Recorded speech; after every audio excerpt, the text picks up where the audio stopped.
This is the Digital Marketing Experts Podcast episode. No, why am I trying to sound like a radio announcer? Experts in the Wire, episode 55. Kerry Jones.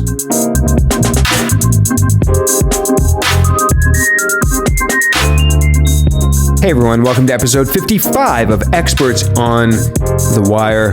I want to give a quick shout out to Braulio Valenzuela, if I'm pronouncing your name correctly. On Twitter, he is at NOSOYBRAULIO. That's No Soy Braulio on Twitter. I want to thank him because he heard me mention last episode 54 with Ross Hudgens that I did not own Ogilvy on Advertising, the classic ad book.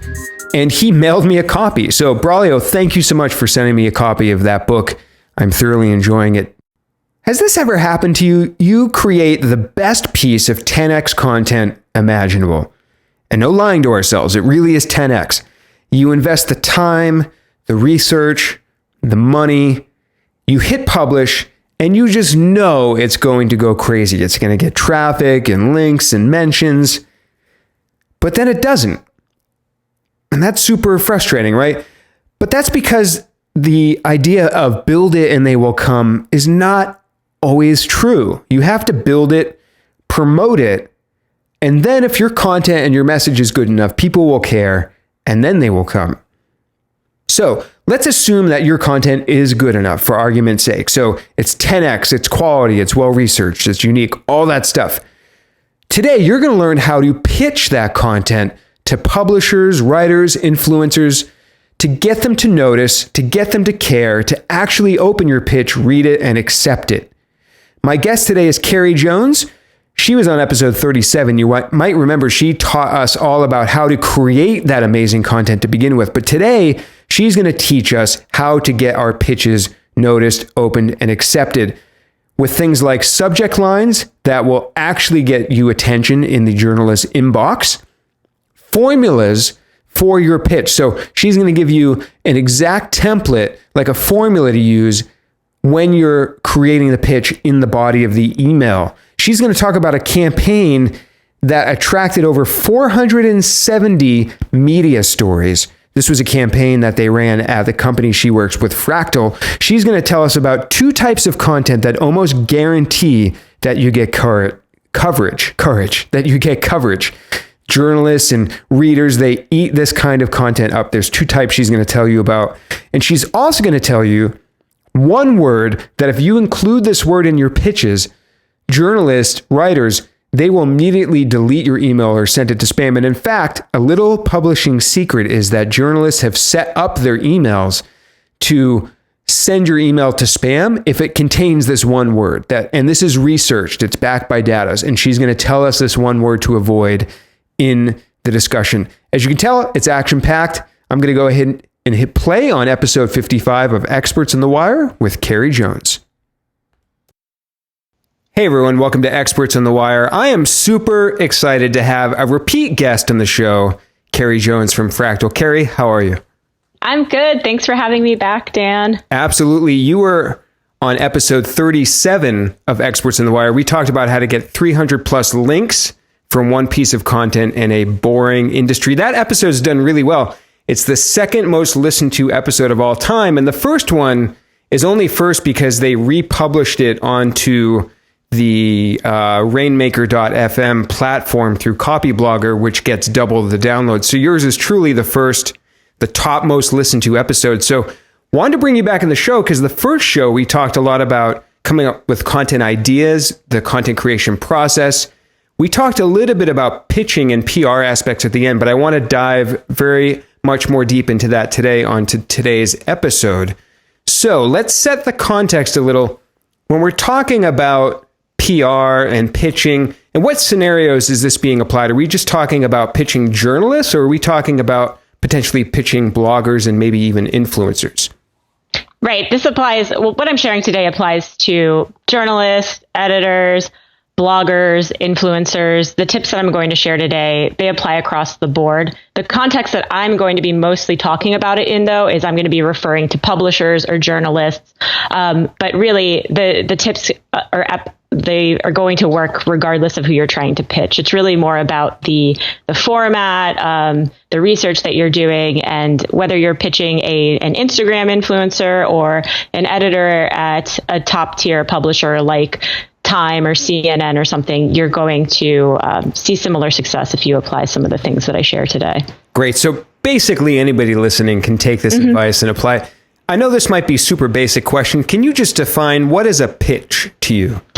Sure. A pitch is you're sending something over that's describing a story that you have for somebody to cover on their website or blog or in their social media feed. So in our case at Fractl, when we send a pitch, we're trying to get a website to feature content that we've created for a client. In your case, you might be trying to get a blogger to talk about your product on their blog. So the pitch is just you're trying to give somebody incentive to talk about your content, your business, your product. That's what a pitch is.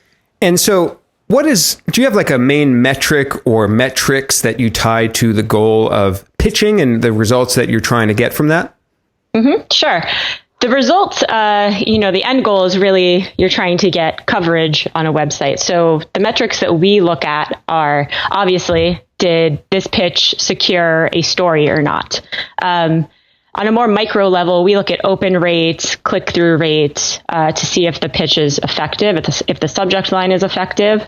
And in terms of measuring the results of the actual story being covered, a metric that we really like to look at Fractl is the domain authority of where the content was placed, because that's, part of the SEO value of getting a press mention is the authority of the site and the relevancy of the site that you're getting your content placed on. Do you have a way to measure that in scale? Are you tracking links with Moz or because sometimes I know it's hard to keep track of all the places that you land a pitch, because sometimes I've gotten a Harrow accepted, but no one ever told me. And then I only saw it through the fresh links in Moz. So do you have a way to track that in scale? We have some proprietary things set up internally, like spreadsheets with APIs that we're pulling these links automatically. Some of it is manual. There's no way of getting around that in some cases where you have to manually be finding the links. So you can find where you're being covered using BuzzSumo alerts is effective to look for mentions of your company mentions or certain links, or Google alerts as well, if you want to do it that way. And then you get an email every single time your content's featured somewhere. And to kind of cut to the chase a little bit, is a lot of why we're doing this to get links to improve SEO, or is there a bigger picture to that as well? Because I imagine a lot of people are listening to this thinking I want to get links because I think that will help my rankings. But is that really the main purpose, or are there other secondary purposes as well? Oh, there's absolutely secondary purposes / benefits to getting a link on an authoritative website. For one thing, just the visibility that you're getting for your brand is great.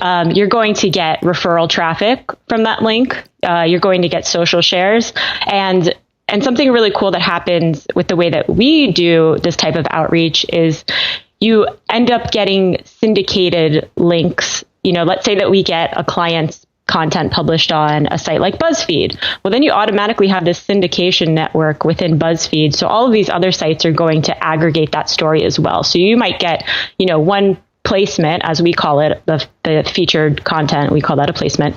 That might result in getting, 20 other sites syndicating that same story from BuzzFeed. So you have that kind of snowball effect once you get on some of these higher authority sites.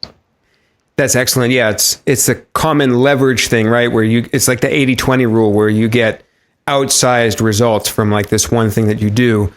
Does this pitching all assume that we need, quote, content or in-depth studies, or are we talking about maybe pitching for other contexts as well? Absolutely. And this one's harder to do. So when many people think of PR in a traditional sense, you're thinking of the story around a brand. why should the media be talking about your brand? And maybe you have a really interesting founder story, or you have a really innovative product. And I come back to these examples all the time, but companies that are disruptive, like an Uber or Airbnb, they automatically have a story that the media is interested in because they're doing things differently. So if you can find stories about your company or your vision or what you guys are trying to do, you can also get press just from that. Or maybe you've had something really extraordinary happen lately. I saw something recently on Twitter where a guy was talking about how, my company has donated all of this money to these different groups, and we haven't gotten any press from it. And he was really disappointed about it. So there's sometimes companies, they go about it the wrong way, where they think if they do something purposefully to get PR, it's going to always work. But I think one way of thinking about it is like, what's the unique story about your company, and how is that going to be interesting to publishers and to audiences, and how can you package that in a way that's going to make them want to write about your company? Do you have any hacks or ways to tell what a unique story is? I often find this is one of the challenges that companies have, is they think they have such a unique story because I think I made the joke on our other episode, they don't want to say their baby is ugly, right? Right. How can you be honest with yourself and really know if you have a unique story? How can you tell? I think if it's not really obvious, then you probably don't have it. And sometimes this is you have to be pretty delicate when explaining this to somebody about their company too. I mean, I see this all the time where they're like, the product itself is the story. And it's like, no, because 100 other companies create something similar. Maybe it's the people behind your company. Maybe there's somebody who works in your company with a really incredible story. And maybe you can look at a human interest side of it, so that it's not really about your company, but it's about the people behind the company. So that's one angle that you can take as well. That might be a little bit easier to come up with something unique that's going to appeal to publishers who don't want to just write about your company because you think your company is really interesting. So I like the human interest side of things you just mentioned. That's very worth thinking about. So it looks like the seed of a lot of what we're going to talk about today stems from a survey that you originally did. As you know, I'll link to everything in the show notes, of course, at evolvingseo.com/wire.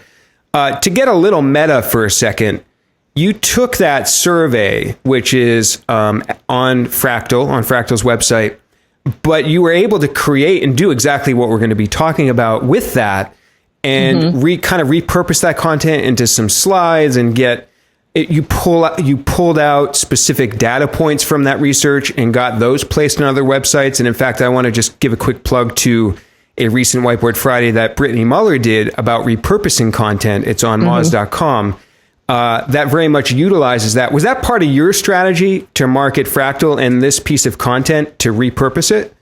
Yep, absolutely. And if you look at, this is an example, all the content that we create for the agency, you can trace this example as our format for how we do that.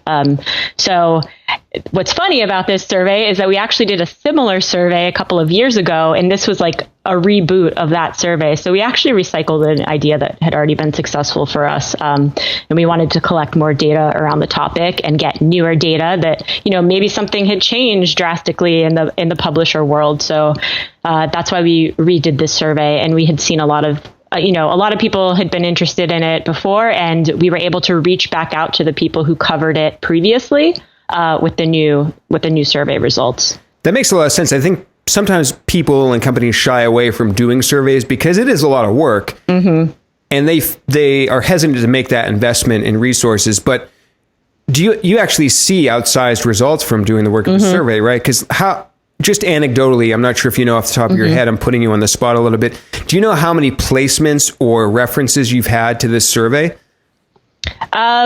I could look that up. I think with this one, I know that with the previous one, I want to say we had 50 or so placements from that one when we did the survey before.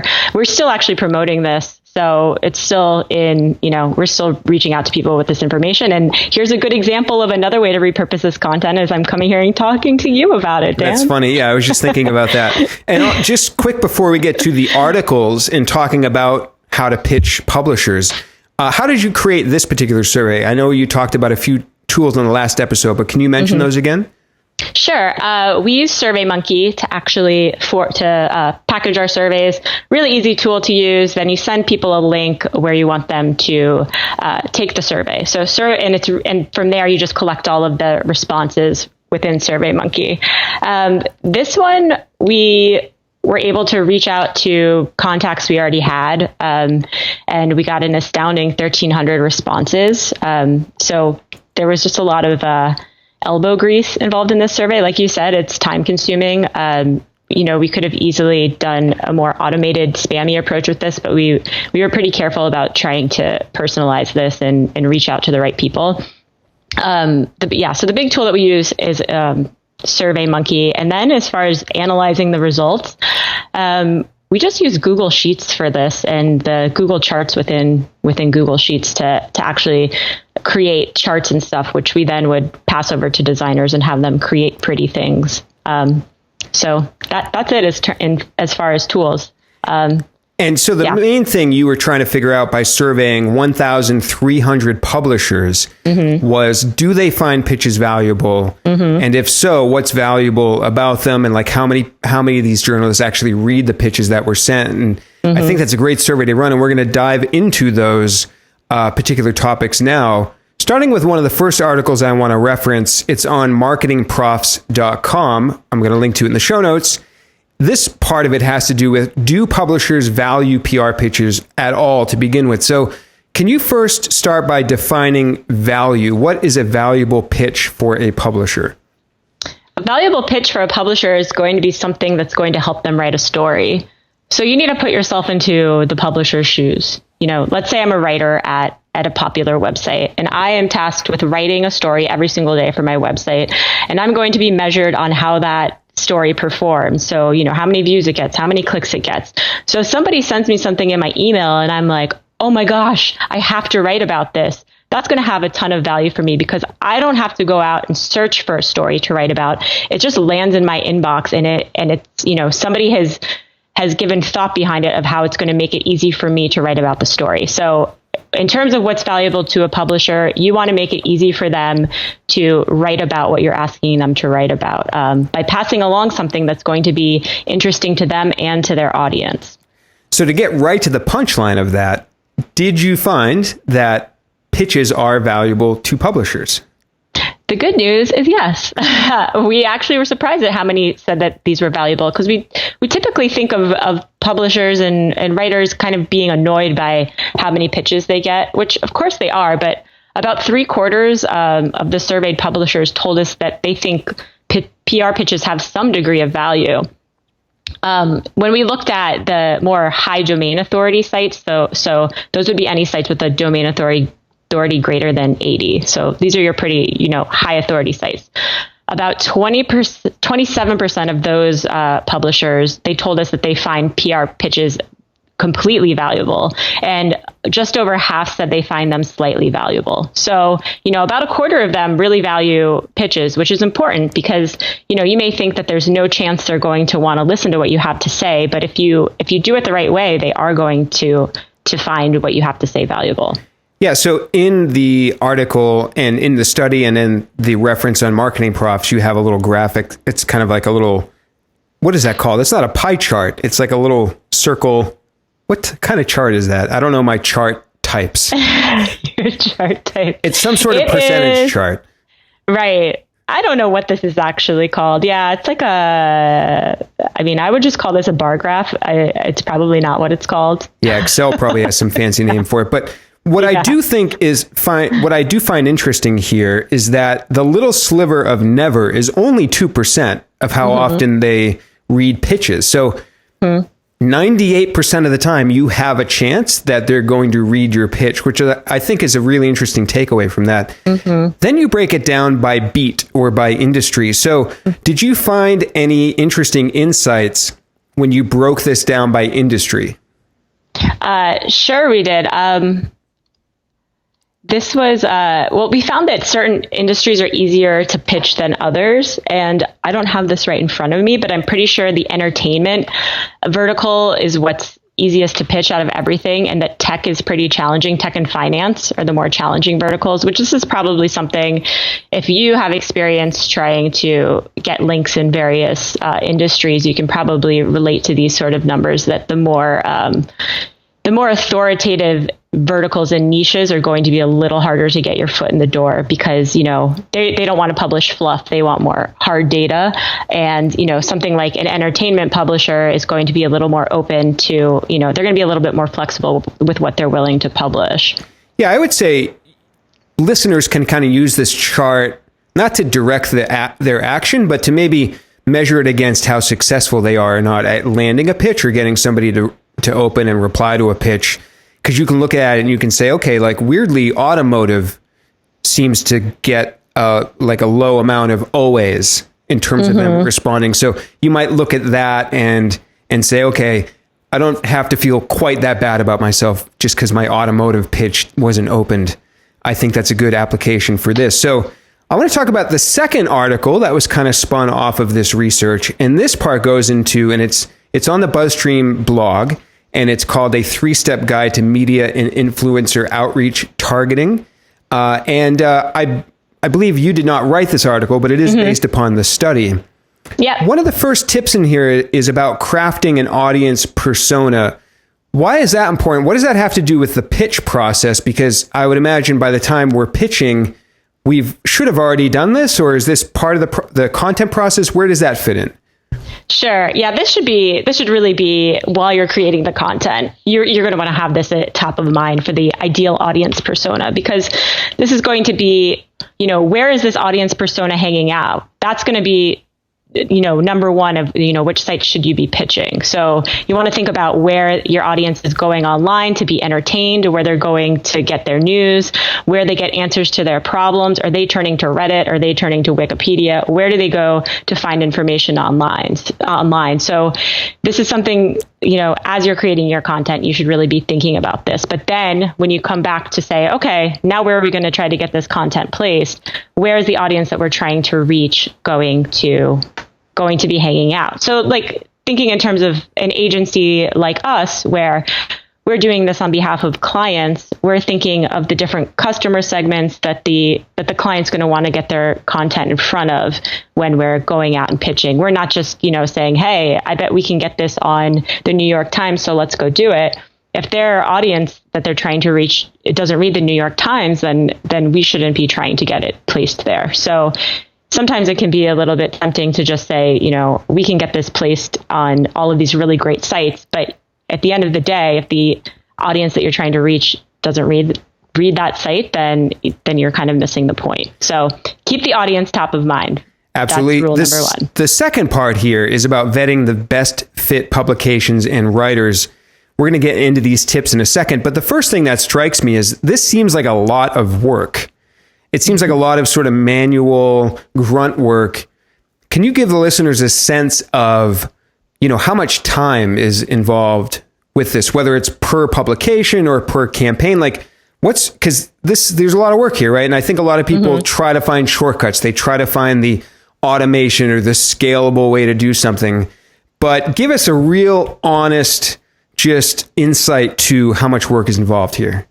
Sure. I say this step, you should be spending at least a day doing this.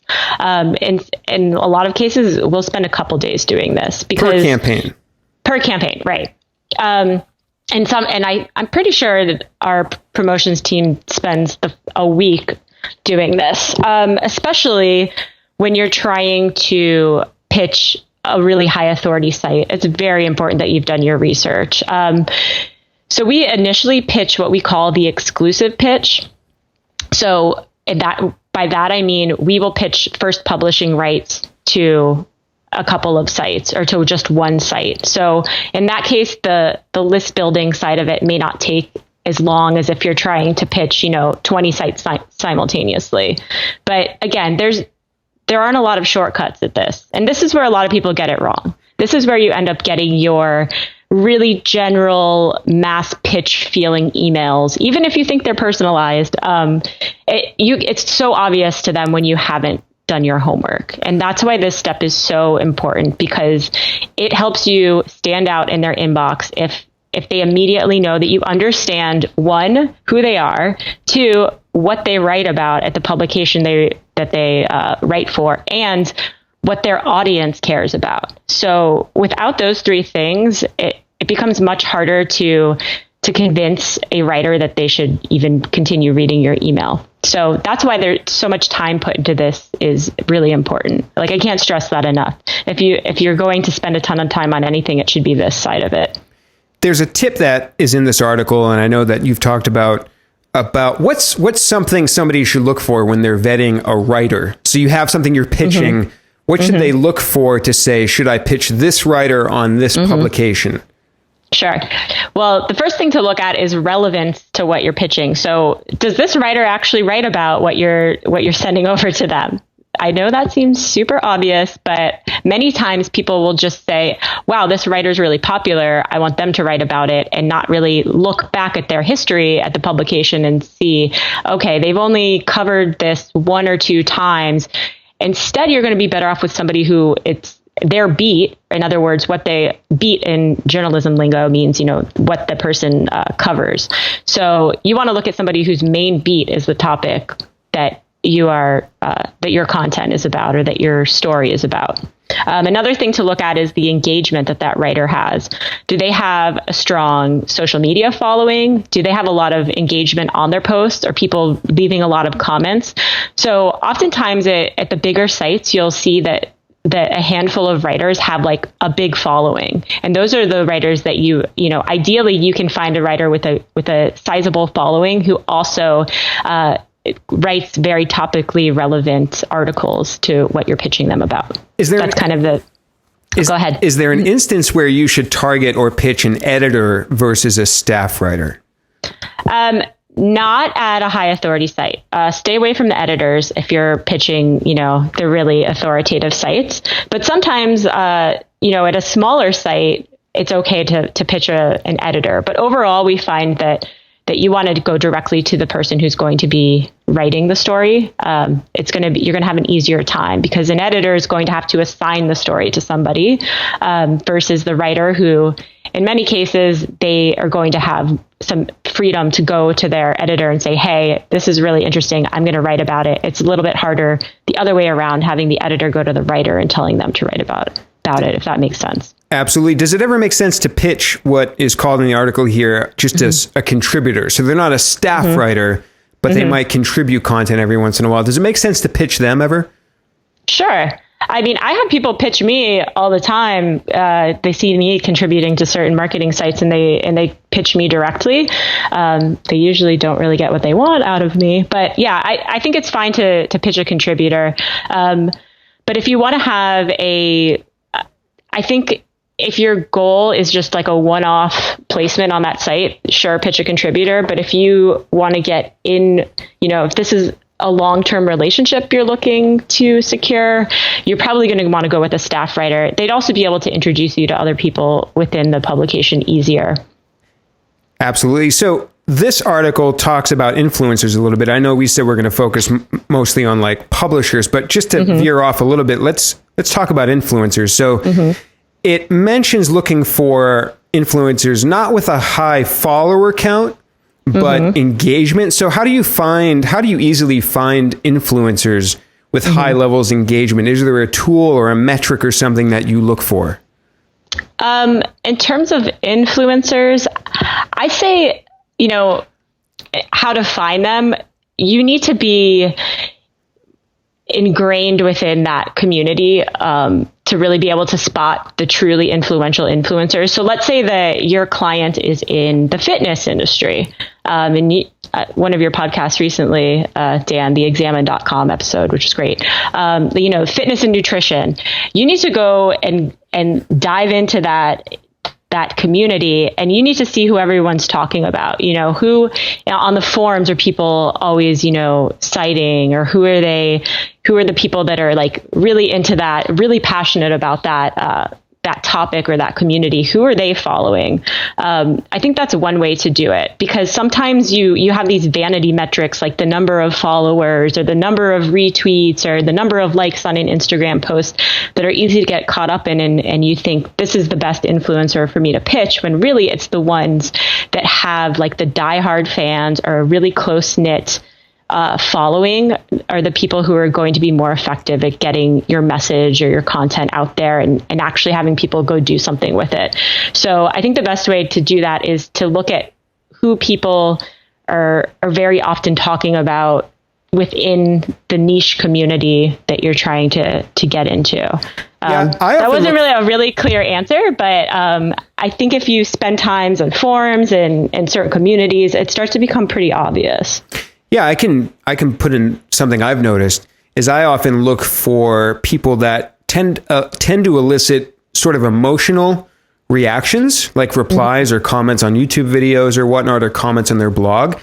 Very often that's sort of a sign from what I've seen of people that are getting these just emotional or like lots of replies or lots of reactions, to me tend to carry some sort of influence because people are paying attention and then they're caring enough to reply. And another thing, just as a quick aside, that I've been thinking of trying to set up a little bit more for our clients here is kind of like, not like a dashboard, but like just maybe in like a Chrome account or something, a place where we can go and log into like that world of that industry and have like a Twitter feed where we can follow people and have like follow people on Facebook and forums and like just pay attention to what you said, all the chatter and commenting, interaction happening in that industry. Because I find that you can go and do one-off research and that can tell you a little bit, but just immersing yourself in that industry, at least from the way that I like to do that research, seems to provide a lot more value and insight to what you spoke to, which was like knowing who the actual person is or people are that are getting talked about. And go ahead. And the benefit of doing that is, there's more than just the benefit of knowing who the influencers are by immersing yourself in the community, is you get to see what those people are asking about. You can get a lot of ideas for content by doing that. So, yes, it has multiple benefits. I've noticed that even just for a couple clients, we've been doing a little bit of light social media management, if you want to call it that. We've just been basically filling in some gaps and posting things on Instagram or Facebook. And I find that sort of direct interaction gives a real tangible feeling and sense back from that audience and that community, because you can immediately get the reaction that they give you towards content or a comment or something like that. And I find that that's just really interesting, kind of like customer insight just by interaction with them. This post mentions a micro influencer. What is that? And like, what is there sort of a threshold or range or metric that we're using to define that? Sure. So a micro influencer might be somebody who doesn't have this like outsized presence, or, maybe they have like 300 really dedicated followers who are going to go buy whatever they say, but they're not Kim Kardashian.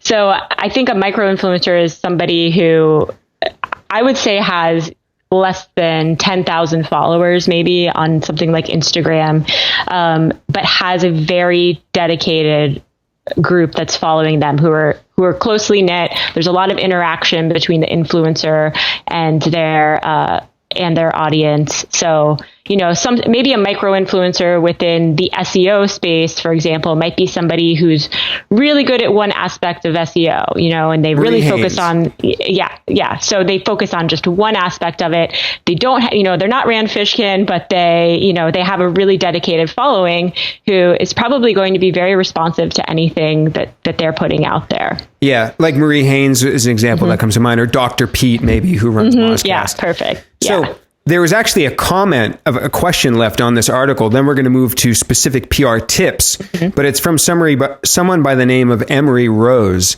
And she said to Ashley, the writer, but I can ask you, she said, "Thanks for sharing these tips, Ashley. However, which strategy do you think works best? Pitching a few influencers with huge, massive following, or many influencers with average number of followers? Would love to know. Thanks a lot." So I think she's asking about going for a few huge influencers or many, medium micro influencers that we were just talking about.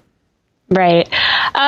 It kind of depends on the I had a industry. feeling we were going to get that. I know. It depends on what your goal is, though. Do you just want to get in front of a lot of people, or do you want people to actually do something once they see your content? So I think getting the more micro influencers, the smaller influencers, a lot of them, I think that's more effective for actually driving people to take action. If visibility is your main concern, you just want to get in front of a lot of people. You don't care if anything comes out of it other than just views and clicks. Then you're going to want to go after the big fish in the pond. Keep in mind, though, in that case, that you're going to have a harder time getting them to do what you want. And with, influencers too, who have a really large following, in many cases, they want to be paid to have anything to do with brands or anything like that. They're used to getting money. So if you don't want any money exchanging hands, you just want true editorial coverage, you're probably better off going with the smaller influencers. Yeah, I think budgetary is an interesting, especially nowadays, we're like you said, paying Instagram influencers like a big thing now. I've seen many articles around that, but that's a whole other topic in a way. Okay, so we're going to move to the SlideShare content. This is 20 proven PR tips. Kerry, do you have that open in front of you? I'm going to reference this a little bit. Okay, I might not mention the specific tip just so it's not redundant for the listeners. Yeah. Sorry, listeners, I'm going to try to save you from me mentioning. Did I say that right? Grammatically correct? I'm going to try to not inundate you with saying, okay, tip 1, tip 2, tip 3. I'm just going to kind of talk through this, Kerry, and I think we'll follow along together. It's how we do things here. So I first want to mention, we're going to get into specific PR tips, but your research showed that publishers receive 50 to 500 pitches a week. And I think you kind of mentioned that by saying about 100 a day. And I want to reemphasize that because really the name of the game here is getting their attention and showing them the value.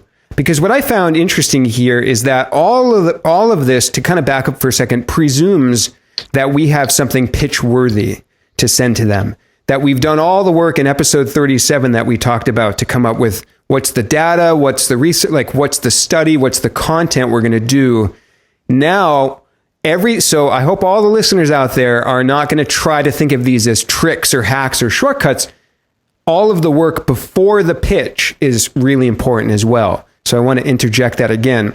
So what I found interesting is I've had at times something of value that I thought the writer, they're going to open this and they're going to think it's amazing and they're going to but I found that actually getting their attention, even when you have something of value, can be very challenging.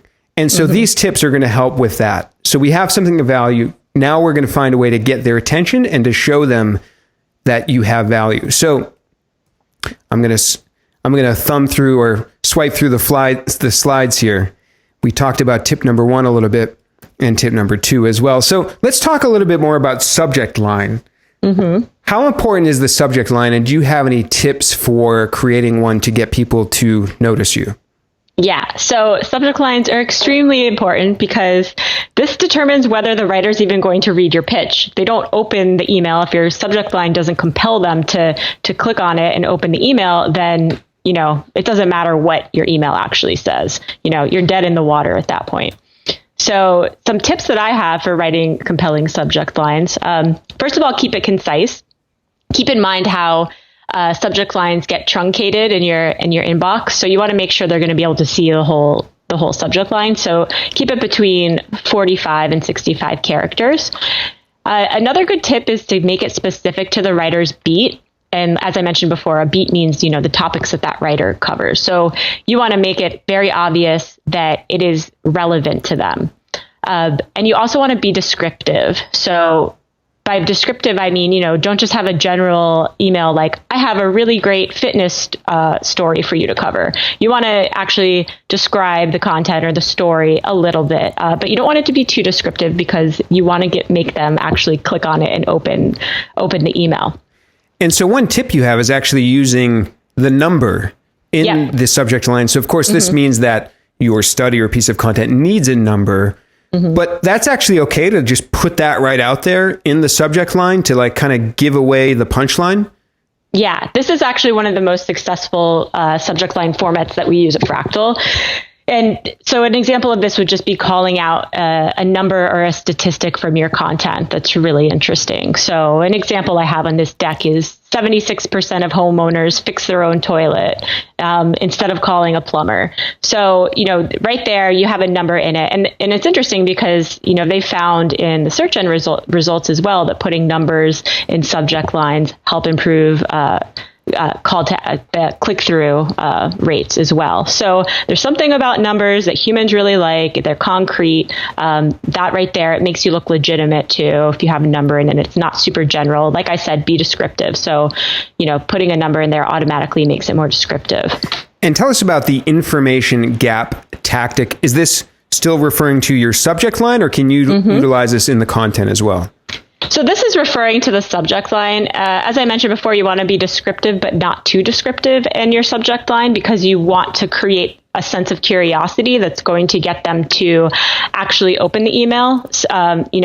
When people discover a gap between what they know and what they want to know, it will get them to open your email. So a good example of this is maybe posing your subject line as a question, with the promise that the answer is within your email. So an example I used here that goes back to the example I just used, which states have the most handy homeowners? So right here, I know what I know what it's about, but I'm going to want to click through to see the answer. So you're kind of like giving them a reason to open the email because they know that there's going to be some sort of reward or payoff by opening the email and that they're going to find out what the answer is. As I'm looking at this example and thinking about it, I almost have to shift how I think about email subject lines entirely. Like, this is not a normal subject line that I would put in an email to my friend or a client or a colleague. Like, is that sort of like, it's almost seems a little bit like a gimmicky subject line in a way. Which states have the most, it's almost like like a headline. Like, is that basically what we're doing, is putting the headline that they might use in the subject line? Yes, that is a great way to think of it. And I'm glad that you brought that up. Think of it as a headline. And, sometimes that means you're going to get a little bit clickbaity with it. But as long as your pitch lives up to the promise of the headline, you're not going to alienate anybody. Yeah, because I'm imagining what a publisher's inbox looks like. It must look like the cover of a newspaper or a tabloid. Every subject line is these pitches of headlines. Is there a risk, and I'm going to play devil's advocate here a little bit, is there a risk of not standing out because maybe a lot of people are just pitching headlines? Most people aren't pitching headlines. Most people are doing it wrong. Yeah. These are the tricks that you need to do to stand out from the mass pitches that most publications are getting. And the thing, you have to assume also that, as we mentioned earlier, on average, the high authority publishers are getting like 100 pitches a day.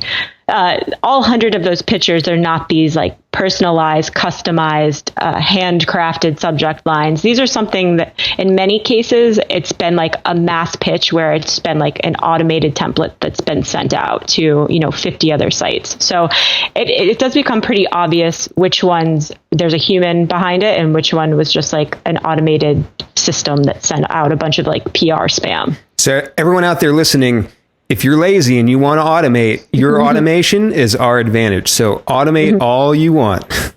So you talk about geographical components. Is this also related to the subject line? Is this something we should put in that as well? Yes. So if you're pitching a website that serves a certain locale, like let's say it's a local newspaper or some sort of publisher that only focuses on Florida related things.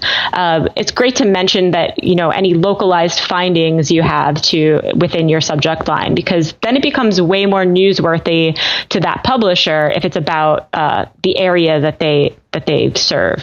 So, an example of this would be a headline like Floridians are the most likely to tackle home improvement projects. Let's say I'm pitching a local Florida newspaper. That's going to catch their eye more than if I make the subject line say New Yorkers or Californians. They're going to immediately see that it's relevant to their audience. And just a quick question. So these tips, the personalization, the geo-targeting, do these come from data from a study from your pitches at Fractl, or is this more? Like, where do these tips come from? These subject line tips that I'm sharing with you are based on our findings, based on our experience. Plus, we know, because they told us, the publishers do want to know that that it's relevant to their beat. That's like the biggest thing for them, is getting pitches that are completely irrelevant. So by making it very clear in your subject line that it's relevant to them and their audience, you're going to have better success with your click-through rates on your subject lines. What is the one word or one huge word you should not mention in your subject line? If you don't want to trigger spam filters or automatically get sent to trash, you don't want to mention infographic. Interesting. So that actually goes to spam, like algorithmically. Some writers have publicly said that they have a spam filter set up for the word infographic. They set them up. That's an inside tip there. Yeah. That's going in my headline. Yeah. So even if you're pitching an infographic, you don't want to say infographic, visualization, data visualization, something like that. That's not, that dreaded infographic word. And the problem with that is that that's not to say that infographics are no longer effective. They still work when they're done well. I mean, there's still beautiful infographics being created, but publishers, especially at the higher authority sites, kind of have this aversion to that word. I wonder why. Because people have used and abused it. So you just want to avoid that word if you can. Would the same apply maybe to widget or like roundup or these other kind of link baity types of things? Right. These spammy link baity, overdone. Are people still pitching people widgets? I mean, is that still a thing? I hope not. I know. I bet they are. Anyways. Yeah. So now we're going to get the word widget to the do not use list.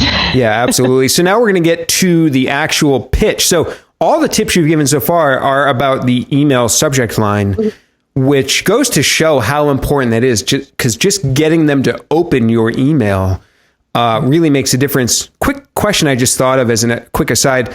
Is there any value into looking at the email address itself, like where it comes from, or even the name that you see displayed? You know how you can have like a display name for the email address? Mm-hmm. Do those things matter as well? I really don't have an answer for that. That's a good question, though. I know, Seer Interactive, to interject, Will and the folks at Seer and Emma Still, they tested taking Will's name out of their email newsletters, I think. Maybe a slightly different scenario, but I think they were able to increase, I don't know if it was click-through rate or clicks of links in the newsletter, but they've experimented with that a little bit too. I'd be curious to see there's a future study for you. Yeah, any future that's a findings. Great thing to say. Good. Yeah, thanks for the idea. Sure. It's why I get paid the big bucks, right? That's why I do the podcasting. So let's get to the actual pitch itself. How long should your email pitch be? Okay, so you don't want your pitch to be too long. Keep in mind, you have limited attention spans, people that are getting tons of emails. So you want to keep it between 100 and 200 words, which isn't a lot. That's about 2 to 3 sentence paragraphs max. And so what are some ways to show within those 1 to 200 words? Because that's not a lot of words, right? I mean, that, like you said, it's a couple of paragraphs. So how can you show that it's not a mass pitch within that context? Right. So you want to immediately establish that you're a human that's pitching them. And a good way to do this is, in the first paragraph, the first few lines, you want to try to make a personal connection, or at least call attention to the fact that you're a real person. So you can do this by either touching on a relevant current event to show that, this was written recently and that you're paying attention to what that person's writing about. Maybe you can find some sort of common ground between you and the person you're pitching. Maybe you guys went to the same school. I have people pitch me all the time that went to the same university as me, and they mention that in their pitches because that's such an easy way to form a connection with somebody. Or you're from the same place, or there's something that you guys have in common. Try mentioning that if it's relevant and makes sense to do that. And right away, because right there, you automatically have something in common. And as two humans, that's, they want to find somebody who's like them. That's just like an instinctive thing that we do. So they're automatically going to like you if they realize that you have something in common with them. How much does authenticity play a role in that? Because if I were to fake interest in football, we just had the Super Bowl last night. I'm not at all interested in football, sports a little bit, but like I played hockey when I was younger. That's remotely maybe the sport I'd be interested in. It would probably come across that I'm faking it, or even if someone's trying to fake what team they like, where's the line? Like, how can we, is it just like looking inward and saying, am I actually being authentic? Is there a little wiggle room there where you can sort of, bend the rules a little bit? Yeah, I think it's okay to maybe bend the rules a little bit. And even, something that people do very often when they're pitching writers is they will comment on something, they'll mention something that the writer's written recently. And at times that can feel very disingenuous when it's like not any thoughtful insight about what the person wrote. So like, let's say that I'm saying, hey, I really enjoyed your recent article on football. It was the best thing I've ever read. Like there's like this automatic fakeness right there. But instead of you say like, wow, I really learned a lot from, I'm not a huge football fan, but I really learned a lot from this article you wrote. I had no idea that, I can't even think of an example of something from football that I didn't know about because I don't know anything about football. Yeah. But, maybe like come at it as like, I admit, hey, like I'm not an expert on this, but you are. And like, this was a really great article that you just wrote. And I feel like I learned a lot from it. So, in that sense, you could be more authentic. Yeah, that's interesting. Like, showing that you actually don't know something can be a way to show authenticity. You also mentioned to stress the relevance to their readers. And can you give the example that you give in this slide deck here? What is the example of showing relevance? Sure. So in this deck, we have a real pitch that we sent to a San Francisco publisher about a study we did where we went and we swiped. We did all these germ studies. It was like a big thing that we did for a while where we were doing all these germ studies where we would go and we would swipe different surfaces in different places. So we did one in the public transportation system in San Francisco where like we were swiping the seats, swiping the poles, and swiping the doors and showing Wait a second. how that's not link building. You went to swipe germs off of the subway. I thought link building was just blasting out a bunch of automated but that shows true dedication to the content. Yeah. So we actually went out into the wild and did that. We've done that a couple different times in a couple different contexts. But it just goes to show sometimes to collect data, you have to get out from behind your computer and go out into the world and do like real observation in the wild. So anyway, this was something we put together where San Francisco, it has a really popular transportation system. A ton of people use it, and it's kind of gross. I don't know if you've ever been to San Francisco, but I've been on the BART a few times. The BART's kind of gross. So, we immediately stressed the relevance of this to this writer that we pitched. So let me just read these few lines from the pitch. So, with 132 million people using the BART annually, have you ever thought about its cleanliness? My team at Travel Math, that's our client, wanted to find out more about the germs we come in contact with while using public transportation. So one right there, we automatically show that this story is relevant to a huge number of people. 132 million people use the BART annually. Obviously, this writer knows about that because he writes about transportation in the San Francisco area. But we're showing him, look, we know this too, and we know that this is relevant because there's this many people that this will be interesting to. And here's something that a lot of those people are probably curious about. Like germs is something that, a lot of people are kind of grossed out about, like other people touching things or like how clean is this? So you kind of have this like visceral reaction to like things being dirty or covered in germs. So instantly that shows, one, we know what we're talking about. Two, we know that your readers are going to find this interesting. And in the slide after that, you did an interesting thing where you actually compared how dirty the BART was to other very tangible things. And this is something that I think Mark Johnston talked about when we talked about, I was asking him on this podcast, maybe you listened to that episode, about how we could use data we had from a safety quiz to pitch that. And he suggested mashing that up with another piece of data. And that's what you've done here. What are the comparisons to how dirty the BART is that you made to other things here? Sure. As you said, very tangible comparisons here. So these were just listed as bullet points within the email. We like using bullet points because it makes it very easy to skim. So a dog's chew toy is almost 40 times dirtier than a BART car.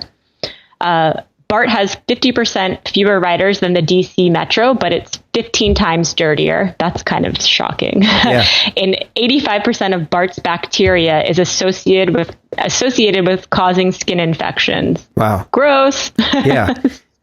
And I imagine that's all data points or little factoids that never existed before.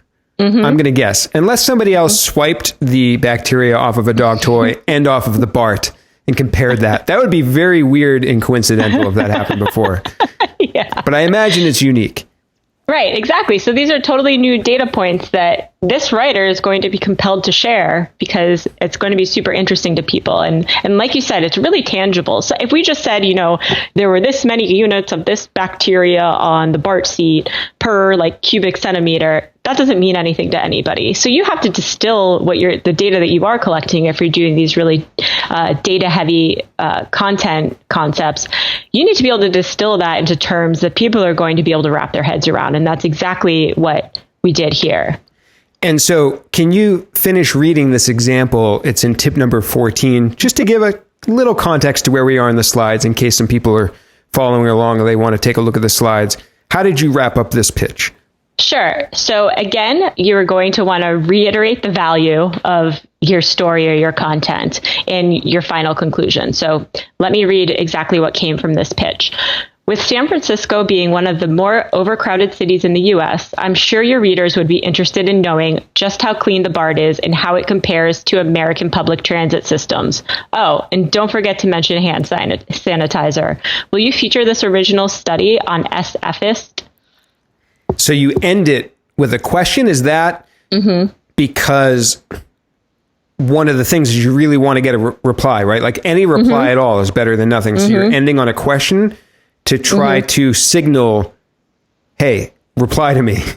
Right. And it makes it really obvious, what's the next step? What do I do now? Did you just want to tell me these fun facts or what do you want me to do with this? Because we haven't said yet in the pitch, hey, I want you to cover this.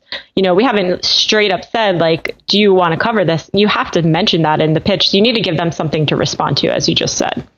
You have a tip to not include attachments in here, but provide a link. So if you're providing a link to the study that you're referencing, is it okay if that link is the study totally out there in the public? It's indexed maybe, or it's already been shared on social. You're just sharing that public link.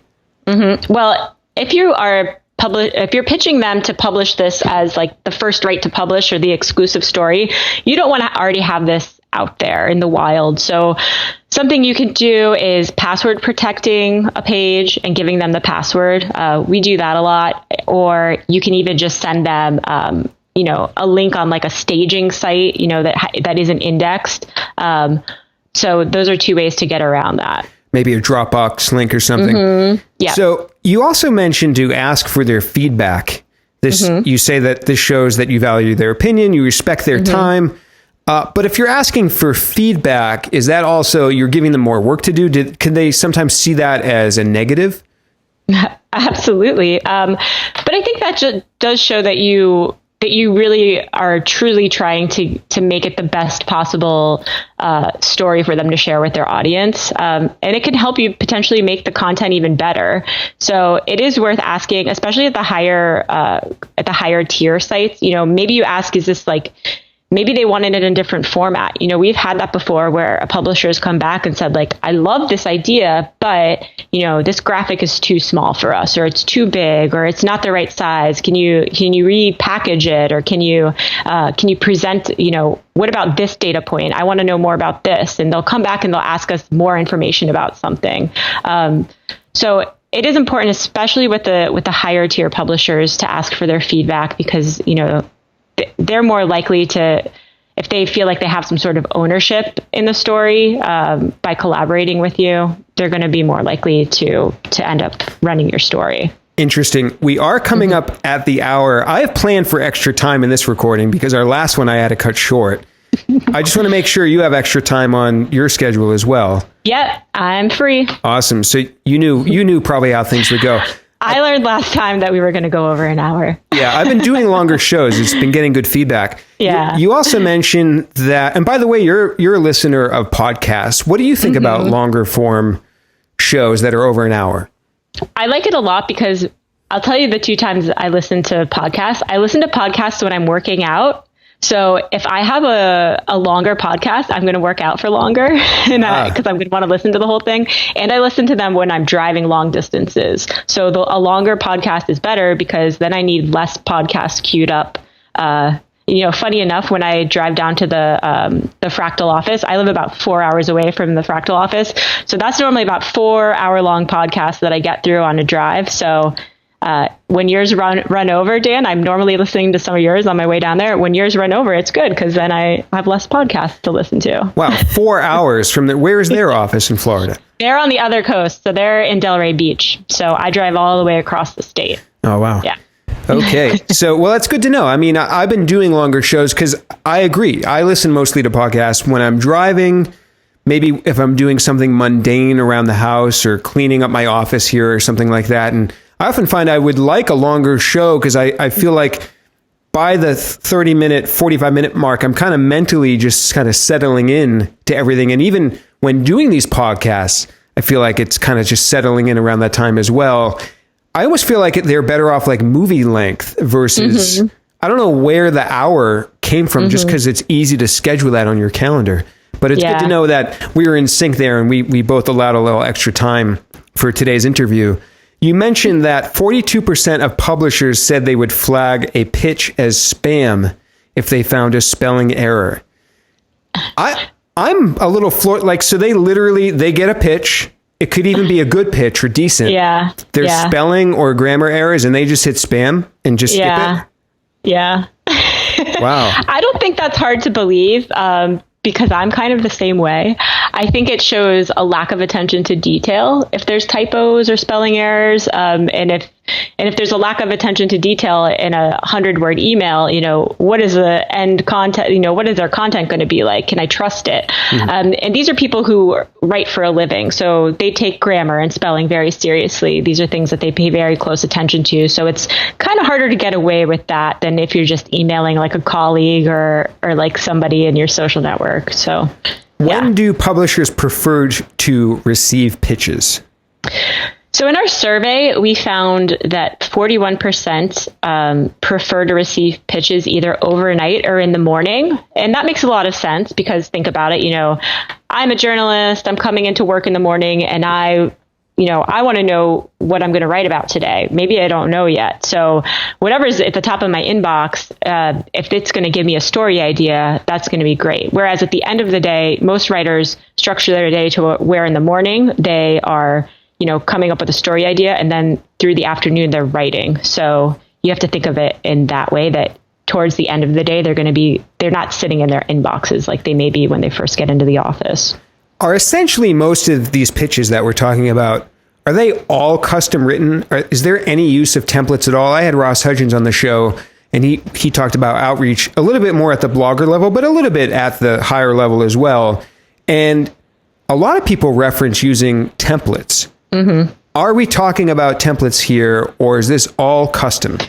We don't use any templates. It's something we really pride ourselves on. We think it makes a big difference to not use templates. And you have to consider that, and I'm not necessarily against it, but you have to consider that these journalists are getting such a high volume of pitches that they're probably pretty good at spotting anything that feels templated. So you want to be careful about it. I've seen some fantastic templates. Dimitri, who's been on the show before, he showed me his tool called justreachout.io. Yes. And they have some templates in there that you can customize in that tool. And those are some great templates. I think those are great if you take a template and then you customize the template. But at Fractl, we don't use templates at all. You will notice that we kind of have a pitch format that we used where And it's the example that's in this SlideShare deck. It follows that format where it's the first paragraph, you're establishing that you're human, touching on some sort of personal connection with the writer or mentioning something they recently wrote. So that's your first paragraph. So if you want to think of it this way as a template, your second paragraph is going to be a little bit about what you're pitching them and why it's relevant to their readers. And then your third paragraph is going to be a couple bullet points that are highlighting the most important information, like the dog toy example that I showed about this BART piece that we did. And your last bit is going to be just reiterating the value to their audience in your conclusion. So that's 4 different steps, 4 different parts of it, if you want to think of it templated like that. So obviously you're going to have to fill in custom information in each of those sections. But if you want to think of it in terms of like a format you can keep coming back to, that's a format you're going to be able to apply that to just about anything. That's very useful. I like that kind of template. Mm-hmm. I'm doing air quotes more than just the kind of stock or generic like template where it's like the same wording. I think that's a nice balance there. Mm-hmm. You mentioned how long to wait to follow up. How long should we wait to follow up for our pitches? We wait at least two business days. It feels, again, you don't want to feel like a stalker and be annoying. And you don't want to send over, when you do follow up, you don't want to just say, hey, just following up on this.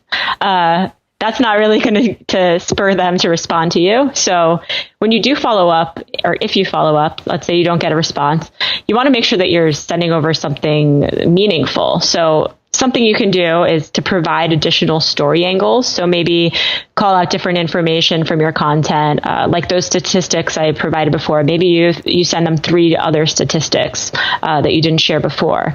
You can make it timely too. Maybe you can point out a connection between a trending news topic, if that makes sense. So maybe the story now relates back to something that's going on in the news cycle. Do you have a sense for or advice around how often we should follow? Should we follow up once, and then if you don't get any reply, to not follow up again? Is that getting a little a little overzealous there? Right. I think a maximum of 2 follow-ups, at most 2. I think 1 follow-up's enough. After that, you get a little bit annoying. You want to still be able to keep the door open and come back to this writer another time. Right. Rather than getting the door slammed in your face because you keep following up with them. And I know you mentioned exclusives before when you sometimes offer those. Mm-hmm. Is there an amount of time that you usually wait to see if they want to accept the exclusive before you offer that to somebody else? Right. Yeah. We give them a couple of days to respond, like usually a week. I believe is how long they wait. And then from there, they'll respond and say, okay, I'm going to offer this to somebody. And this is actually a good tip for getting a response as well, is if you haven't already gotten a response, following up and letting them know that I'm assuming that you're not going to cover the story. I'm going to pass along the exclusive rights to somebody else. And sometimes that'll get you a response really quickly because they're like, no, wait, I wanted this. Yeah. Yeah. Giving a little bit of a deadline on that. Mm-hmm. Yeah. So the last tip in here, and then we're going to move to talk about a few other things. Mm-hmm. You talk about maintaining the relationship with a publisher. Mm-hmm. And so I can think of an exact example. I did a little... somebody reached out to me who covers Alphabet, right, which is Google's parent company now. And I gave him some information for a story he did recently. And I've often thought about this, and he even mentioned, if you have anything interesting, share it with me. Mm-hmm. But I struggle a little bit with knowing what's actually going to be valuable to him versus maybe wasting his time, or something not valuable, or something he already knows about or has already maybe even covered. How do you sort of figure that out? How do you know what's valuable to pass along to somebody you're trying to maintain a relationship with? This is something that you do really well, Dan, is introducing people to other potential sources or connections. Like you've introduced me to a couple of people and helped me establish new relationships with people. So I think connecting publishers to other people that might be useful to them, that's one really good way to think about it. Because like you said, sometimes saying okay, this person already knows so much. What could I possibly send them that they haven't already seen or they know about? But people, they don't know everybody. So passing along anybody who might be a useful source for them or someone they would want to interview would be good. Yeah, I like that. And you have a few other tips for ways to maintain that relationship. Can you mention a few of those? Sure. So engaging with their content, whenever they publish a story, maybe you're tweeting it or you go and leave a comment on it, or you just email them over quickly, like your thoughts on something that they wrote recently. And again, you want to make sure this is authentic and not just your generic great post comments. So you want to make sure that you're actually adding value there with what you're saying to them. And this does sound time consuming and how am I going to keep up with all these different publishers? One great way to do this is, I think this is something on Twitter that everyone's forgotten about in the last few years, but you can create Twitter lists with, any publishers that you want to maintain connections with. You create a Twitter list of like all these publishers and you go and check that Twitter list, instead of looking through your entire Twitter feed to see what these people are keeping up with. You can go and engage with all these people on your list regularly instead of having to like go to their individual Twitter page, send them a comment or something like that. But that's one way to like keep up on people easier is segmenting them into some sort of list. I like that tip. And that's a little bit what I was thinking about with doing for clients, like setting them up a whole Chrome account where basically I can kind of just monitor the things going on in their world. Using Twitter lists, maybe even with like Hootsuite or something might be a good way to pull that all together. So in a moment, we're going to talk about some of your 2016 findings that you published on Fractl. As a quick aside, though, the last content we referenced and a lot of content recently from Fractl has been posted on SlideShare. I don't know how long this has been going on. I didn't go back to check, I admit. But I'm wondering, have you seen a lot of value in posting on SlideShare? And if so, has that been an effective strategy? Yeah, Dan, I can't get anything past you. We have just started, we've just increased our SlideShare efforts. Something we've kind of always wanted to experiment with. You hear a lot of people having success with SlideShare.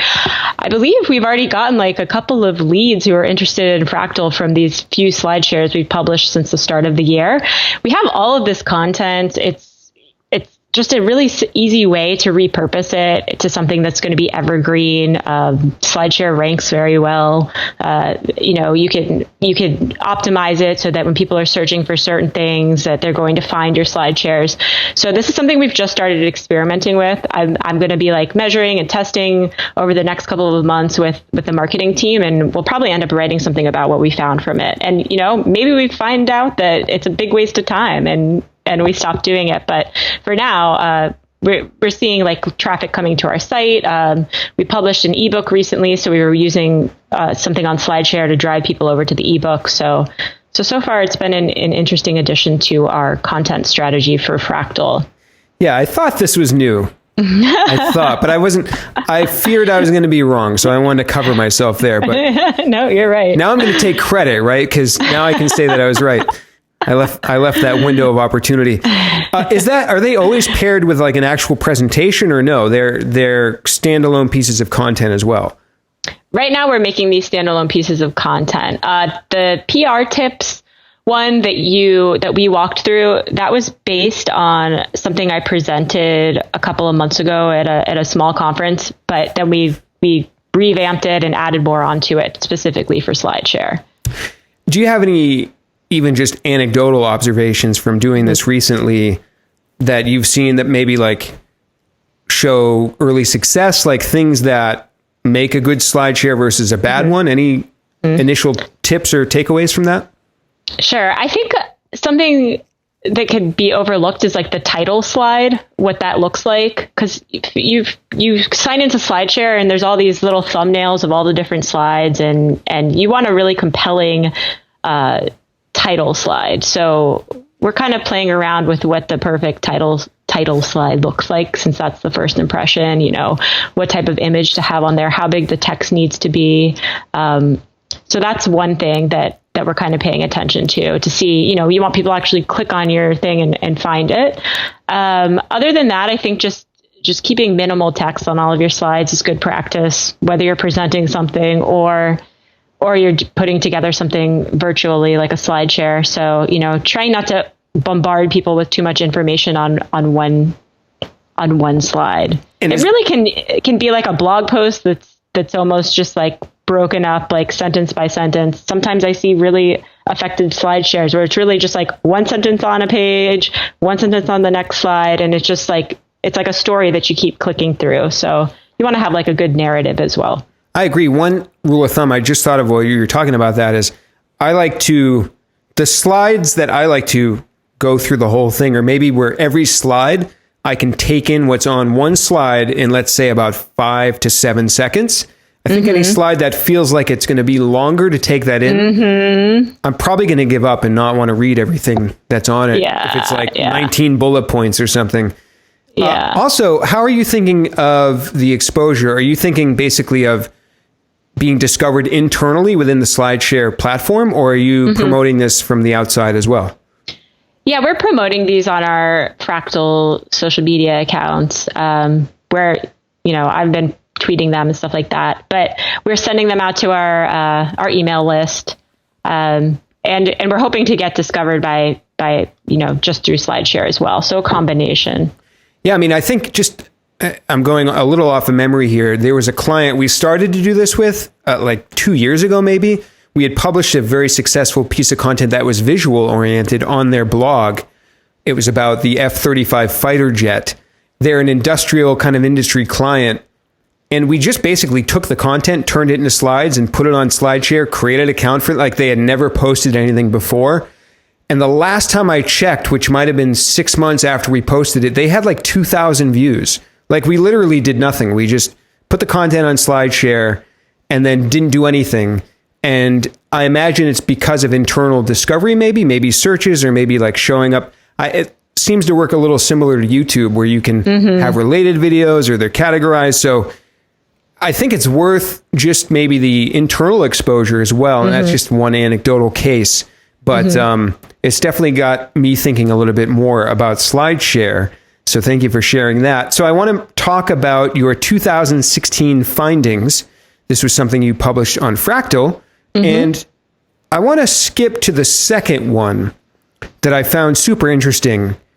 The headline is Millennial Content Works If It's Honest. Can you talk a little bit about what you discovered with millennial content, and what do you mean by if it's honest?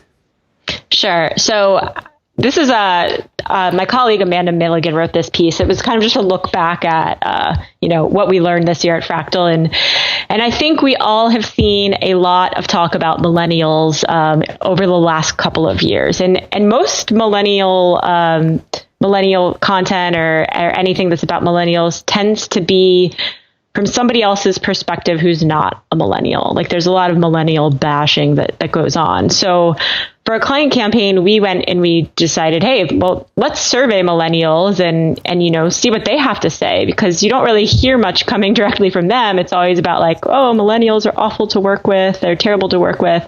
So we did this and we were like, let's let them speak for themselves. Let's see what they have to say. And so we did a survey about where millennials want to live, like what they look for in a neighborhood they move to or a city they move to. And it was interesting because we found, that our survey found that millennials care a lot about the job market and their careers, yet typically they're stereotyped as lazy or entitled. So it kind of like turned that narrative on its head that we're always being fed, that when you hear from the millennials themselves, they tell you we're really career driven. But then you go and talk to maybe a Gen Xer who is really frustrated working with millennials, and they're going to say, they're so lazy or entitled. And it just kind of like showed that, by showing, what millennials had to say themselves, that it's a very different perception than what everybody else has of them. So I think, the millennial angle of like millennials are lazy, millennials are entitled, it's overdone. You're not going to get a lot of attention if you're trying to keep reinforcing that narrative. And so we found that, finding a contrarian viewpoint by going directly to the source proved really popular for this specific campaign that we did, where I think it got, 470 media stories. So, yeah. And the resulting campaign, I'm just looking at this now. I'm realizing there's a link to Forbes. Of course, I have ad blocker installed, which means I have to Forbes is kind of annoying, right? Because you have to Forbes is the worst. Yeah. I think I had the opportunity to post something on Forbes once, and I didn't want to because I don't want to publish content on a site where I have to. I mean, I get that publications need to, make their income through ads. In one sense, I'm going to go incognito without my ad blocker and open up this piece of content. I just want to see what this actual campaign was. Come on, Forbes. Click to article. Forbes is annoying. It's funny, when I shut off the ad blocker, there's like 19 ads or something on this page. Okay, so the headline here is survey says millennials want to live in New York. Research suggests they should live in Philadelphia. That's interesting. So the research is showing that where does it tie in? Okay, so the research is that they want to live in New York, but I don't get, explain this to me. Like, it shows they want to live in New York, but they should live in Philly. Like, what's going on here with this content? Right. So in this example, I believe that, I'm not really that familiar with this campaign. I think we just kind of showed, what the millennials told us compared to the affordability and the job market in these different cities. And as part of this survey, they were telling us their most desirable things about a certain city and where their dream city was to live. And I think comparing where their dream city was, or where, the most desirable places to live versus where it was actually the best place for them to live. Okay. I found the original study here. It's on abodo.com. I'll link to it in the show notes, but basically you ask things about like affordable rent, affordable home prices, parks or hiking trails, quality pizza, very important, movie theaters, top rated public schools, walkability. So millennials were basically saying, I want to live in New York, but the qualities and the characteristics that they said that they care about actually represent Philadelphia more than New York. Interesting. Right. So, and that again is a unique data point or a unique finding that I imagine didn't exist anywhere else or exist before that, because you went out and did the research, or Fractl went out and did the research for this instance. And you've got a lot of great charts and maps and great results here. And so I want to encourage the listeners just to go to the show notes at evolvingseo.com/wire. Check out the link to the study. You're going to get a lot out of it by looking at it directly and then looking at the coverage you got on Forbes without your ad blocker, of course, as such as that goes. But I mentioned the map. That's the second takeaway that I wanted to bring up from this 2016 findings. You mentioned a term called geobait. Not that we want to add more vernacular to the bait words, but what is geobait and why is that useful? So geobait is any sort of content angle that ties back to where some, a regional interest or where people live. Because where you live is a huge part of your identity, or where you're from also is a huge part of your identity. So these types of campaigns that we do where they have a strong component of like a geographic angle, they're comparing different places, those perform really well because people want to share those when it says something great about where they live, or they want to share sometimes when it says something bad about where they live, or something that they can relate to, or something that was surprising. It's such a personal thing, like where you're from and where you came from, that people tend to really take notice whenever it's, any sort of studies or new data around certain cities or states. Yeah, I'm just opening a link to an example here. It says that out of Fractl's top 10 content campaigns, 5 of them had a geographical component. So that speaks to, I think, the power of this. I'm opening a link to cnet.com, and the title of this is, I've got a video playing, autoplay. Yet more annoying things on these publication sites. Oh, it's so bad. If anyone's listening from CNET or Forbes, get it together. Yeah. It says, the title here, the headline is, here's which states post the nastiest tweets. Technically incorrect. An analysis of millions of tweets shows which places emit the nastiest, the most racist, and the most sexist messages on Twitter. You might be surprised. So is that what this data study here did? It looked at, like what the headline says, is where the sort of the most negative tweets are coming from? Yes, that's exactly what we did here. We have an entire case study about this specific campaign on Moz too. We'll link to that as well. Yeah, where we talk about, was a really controversial angle that we took. So between the controversial side of it and the geographic angle, this was extremely successful because it tapped into those, the controversy always does well, and the identity tied to where you live. So people wanted to see, is my state racist? Is my state sexist? Like, is my city, and it was interesting to look at how people responded to this. Like, people would tweet tweet it out and be like, oh, I'm so proud of Wisconsin. We're the most politically correct state, or something, things like that. So people were really drawn to this campaign. Yeah. And to deliver the punchline here a little bit, you should go look at the study, but Louisiana came out. Sorry if anyone's in Louisiana. I've been there. It's a nice state. New Orleans was nice. Been to Baton Rouge. But apparently, the most derogatory language comes from Louisiana. And then in this chart here, it has Rhode Island. Did you skip a bunch? Is that the least derogatory, or is that just the 10th most derogatory language? That's the 10th most derogatory. Okay. Yeah. So these are the top 10 that you're looking at right here. Excellent. I do notice that Massachusetts is not on this list. Yay. And it's funny because you mentioned that this sort of has that innate reaction. I want to look for where does my state fit in, and it certainly did that for me here. So that's a very interesting study. Again, we'll put all of that into the show notes. So Kerry, again, great episode. I do have a 3:30 call, so I allowed more than an hour, but not more than an hour and a half. So we are going to wrap it up in a moment. Is there anything we've missed or anything you'd like to add, or if not, where you would like to direct the listeners to go online to check out more Fractl studies and findings and tips about PR and content?